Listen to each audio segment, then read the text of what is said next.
Okay, so today we're going to be looking at product photography. So it doesn't matter whether you're an Etsy seller, a Shopify, eBay, Amazon, Facebook, it doesn't matter where you're selling your stuff, you're going to need to take a decent photo of it. And today we're going to be looking at why you need to do that and my best tips on how to do it. Hey there, I'm Robin O'Brien, and I'm here to help you capture the real and raw mum life moments and turn them into art that you will love. You're listening to the Raw and Real Mum podcast. Okay, so the big thing that I'm going to talk to you today is the difference between the importance of a decent photograph. Now, do I think you need to have a professional take your photos?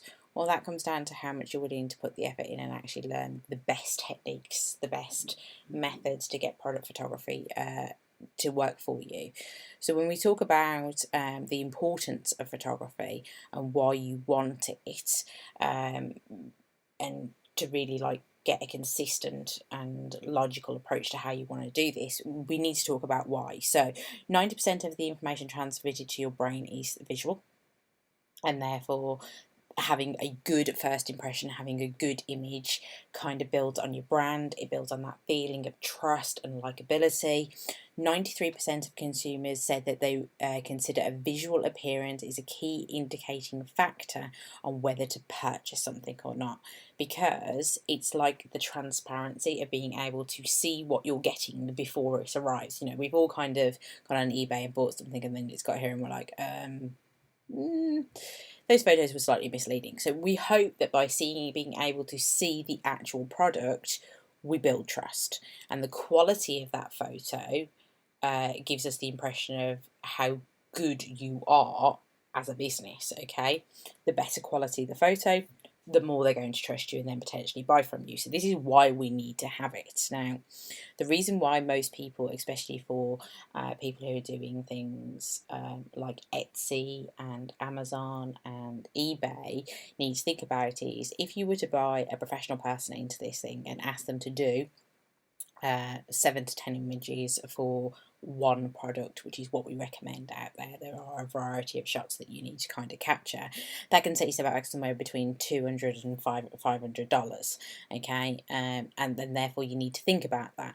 That would definitely put a big dent in your profits. So this is why we kind of say, well, how can we take product photos at home? And can we do it with something as simple as our iPhone? And then the answer to that is yes. The gear that you need to be able to do this is some way of being able to control the light, because light is absolutely imperative when it comes to product photography. And that can be something as simple as about $20. So you need a reflector and you need a grey card.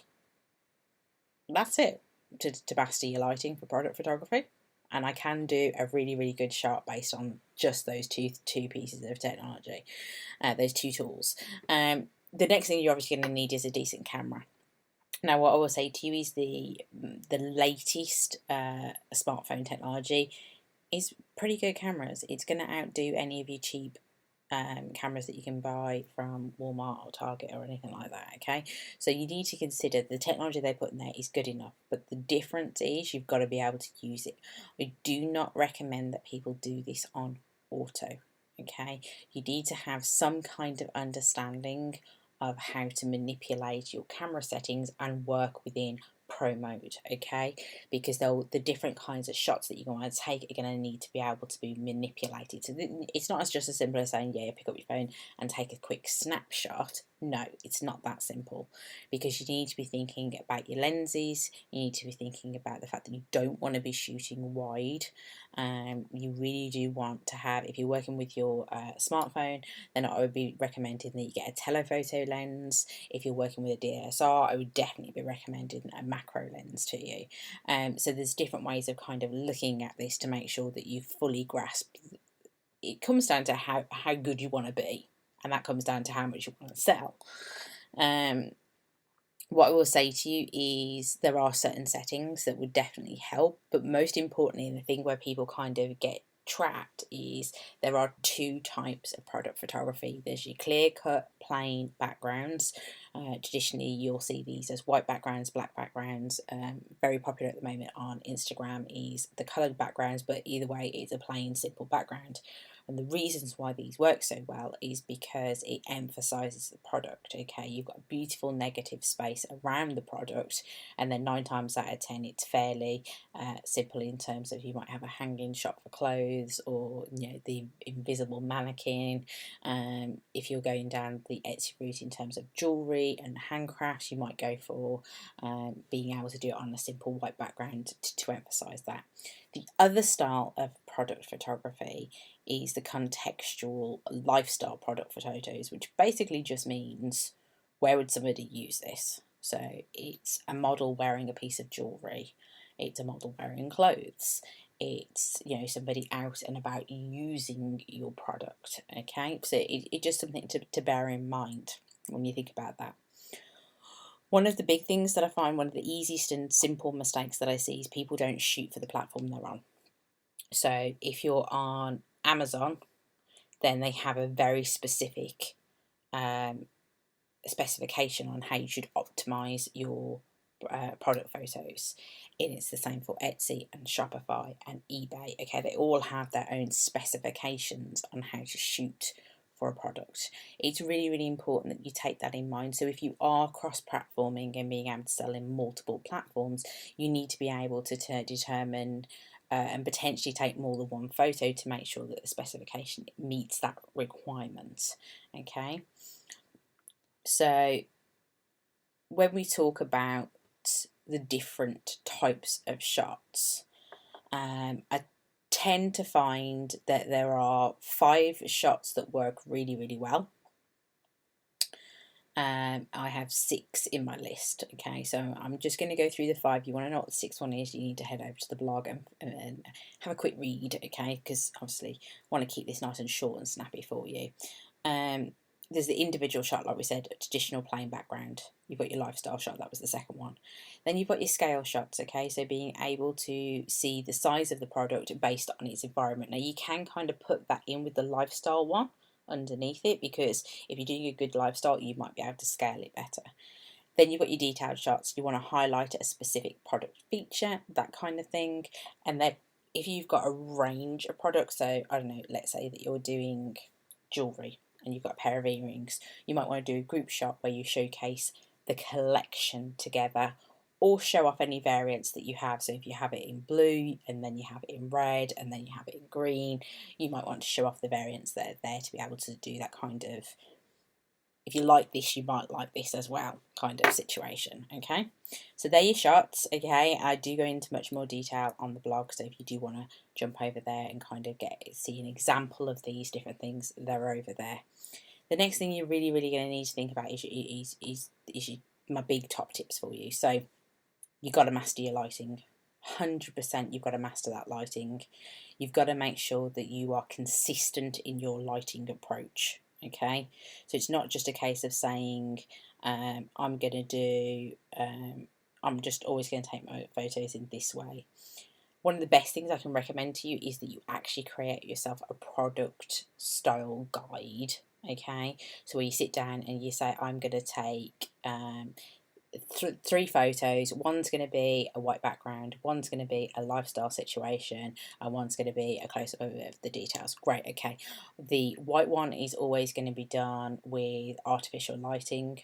It makes a difference. Okay, white backgrounds tend to work better with artificial lighting, simply because natural light without a really good edit on it can appear to be a tad grey. Okay, I'm not saying you can't do it, and I have a demo on how to do that, okay, in the course, but you need to think about that. You really need to think about how you're going to do that. You need, obviously, a way of stabilizing your image. People think, oh, I don't need a tripod. Yes, you do. 100% you need a tripod, and ideally for product photography, you want one with a C crane. Okay, so you want one to be able to do a over the top view down kind of situation. Yes, there are makeshift DIY ways that you can do this, but you need to make sure it's consistent. That's the key word of today. All your product photography needs to be consistent. One of the things I will say to you is you've got to learn to edit. being able to edit is a fundamental for product photography. Everyone's like, yeah, but we'll just whack up the saturation. Do not touch the saturation, okay? Saturation is not something you should be messing around with. People will then turn around and say the product wasn't a likeness and things like that. There are ways to make your product pop in a photo without touching the saturation whatsoever, okay? You don't need to do it. Get that multiple shot, varying those angles, show people in a different way. Your contextual lifestyle should be it should be betraying the idea of the product. What are they looking to achieve? What are they looking to do? What are they looking, it's almost that results base. Is somebody happy? Is somebody enjoying it? Is somebody finding life easier? You need to tell the story behind it. Now, one of the easiest ways to be consistent in this is to be very aware of like a colour palette, especially if you want to bring it into a branding scenario. Your focal length is a really big one as well, because different focal lengths have distortions and things like that. That's why we recommend that you don't shoot wide, because there's too much of a distortion on it. Okay, so put the fisheye and the wide angle lens away because you don't want them. You want to be using telephoto for the compression rate. You want to be using a macro lens. Okay, just move further back, okay. It's things like, do you want shadows in especially for like your plain background shot? You don't want shadows. You want to minimize those shadows as much as you possibly can, okay? And again, we have a couple of different techniques on how you can assure that you don't have shadows on those white backgrounds. Think about your composition, think about your context, okay? So quick rehash on that one, okay? Proper lighting. You can do it natural, you can do it artificial. I can show you both ways of doing that. It's not a problem. But if you're going to do it consistently. Try not to mix things up too much. You're going to need a tripod. You're going to need to learn how to shoot, how to edit these photos after, because the edit is the other half of the task. You're going to want to vary these things and put your product into a context. Betray the story that you're trying to tell. But most importantly, be consistent. Get that style guide sorted so that you can take it to that next level. I hope this helps you. If you've got any questions, let me know. Thanks for tuning in today. If you've enjoyed hanging out with us, I would love for you to subscribe to make sure you don't miss any of those wonderful bonus episodes. And at the end of the day, say hi. Drop a comment, an email, or head over Instagram and let's chat. Talk to you later.